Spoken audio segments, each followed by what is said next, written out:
మన సమాజంలో కానీ మన దేశంలో కానీ ఆఖరికి మన ప్రపంచంలోనే నిజాలు మాట్లాడితే ఎవరికి నచ్చదు.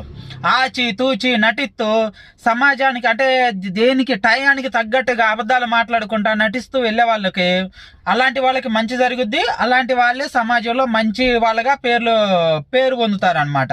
నిజాలు మాట్లాడే వాళ్ళని పిచ్చోళ్ళుగానో లేకపోతే ఇంక వాళ్ళని భూమి మీద లేకుండా చేయడమో చేస్తూ ఉంటారు. కొన్ని నిజాలు ఏంటంటే మన దేశంలో ఉన్న యూత్ ఎలా ఉంటున్నారు, అయితే క్రికెట్, లేదంటే సినిమా హీరోలు, లేదంటే మత పిచ్చి, ఇలాంటి వాటికి తప్ప దేనికన్నా పనికొస్తున్నారా? ఇంకా ఎలా మన దేశం ముందుకు పోతుంది? అమెరికా చూసుకోండి, క్రికెట్ లేదు అక్కడ, బెట్టింగ్ ఇలాంటివన్నీ ఉన్నాయో లేదో కూడా తెలియదు. తర్వాత చైనా చూసుకోండి, క్రికెట్ లేదు. రష్యా చూసుకోండి, క్రికెట్ లేదు. అలాంటివన్నీ మంచిగానే ఉన్నాయి. మరి మన దేశానికే వచ్చింది మొత్తం. అంటే ఆట ఆడటం మంచిదా కాదా అని ఒక్కసారి ఆలోచిస్తే, తర్వాత క్రికెట్ ద్వారా ఎన్ని గిట్టింగ్లు జరిగి ఎంతమంది ప్రాణాలు పోతున్నాయి కూడా ఆలోచించండి. ఆట అనేది వినోదం వరకే ఉండాలి, కానీ జీవితాలు నాశనం చేసే తట్టుగా ఉండకూడదు కదా.